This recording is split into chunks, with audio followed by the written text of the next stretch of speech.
Тие двајца пријатели нарачувате пица и таа е поделена на 10 еднакви парчиња.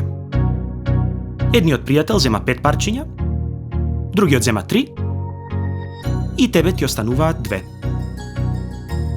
Сега ти се обидуваш да разбереш кој добил најмалку пица. Во овој пример, најверојатно, лесно заклучи дека ти доби најмалку пица, бидејќи доби само 2 парчиња. Во право си. Но како го знаеш тоа? Бидејќи парчињата се со точно иста големина, оној кој има најмалку парчиња добил најмалку пица. Оној кој има најмногу парчиња добил најмногу пица. Сега да видиме каква е врската помеѓу пицата и дропките. Дропките всушност представуваат делови, бидејќи пицата била поделена на 10 парчиња. Секое парче е 1/10 од пицата.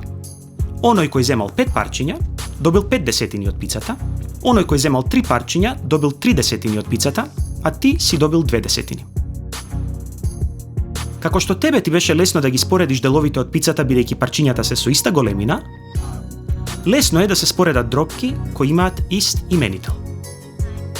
Кога дропките имаат ист именител, едноставно се подредуваат според нивниот бројител. Да ги разгледаме дропките 5/10, 2/10 и 3/10. Сите тие имаат ист именител, а тоа е 10. Бидејќи знаеш дека 2 е помало од 3, а 3 е помало од 5, може да ги подредиш дропките 2/10, 3/10 и 5/10. Најмалата дропка е 2/10, па следи 3/10 и 5/10 е најголемата. Но што ако пицата беше поделена на нерамномерни делови? Што ако некои парчиња се поголеми од другите? Нема да може само да се пребројат парчињата како претходно. Да се вратиме на забавата со пица.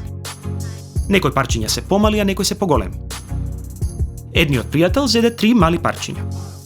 Другиот едно мало парче, а ти зеде 3 големи парчиња. Забележуваш дека големите парчиња се 2 пати поголеми од малите. Па ако го пресечеш големото парче на 2, забележуваш дека секое големо парче е колку 2 мали парчиња. Твоите 3 големи парчиња се исто колку 6 мали парчиња. Исто како што ги подели големите парчиња за да изгледаат како малите, за да може да ги споредуваш, така и треба да ги презапишеш дропките кога споредуваш дропки со различни именители.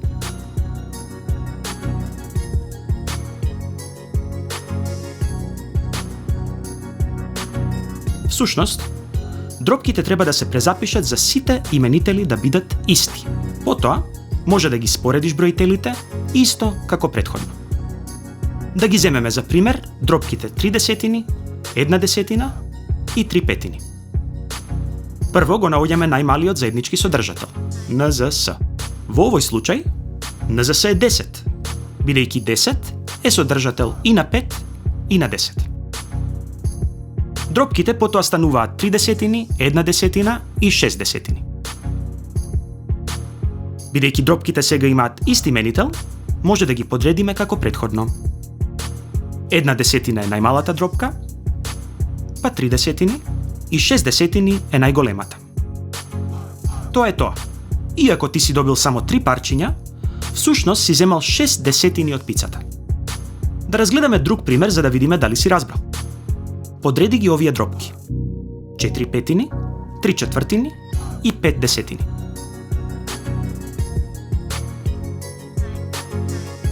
Најмал заеднички содржател е 20. Па ги запишуваме дропките како 16/20, 15/20 и 10/20. Бидејќи 10 е помало од 15 и 15 е помало од 16, нашите дропки, подредени од најмала до најголема, се 10/20, 15/20 и 16/20. Подредувањето е готово. Ако ти се допадна ова видео, покажи ни го тоа. Немој да заборавиш да оставиш коментар доколку имаш некое прашање. Посети ја и апликацијата FuseSchool, како и нашата веб страница naukazadeca.mk.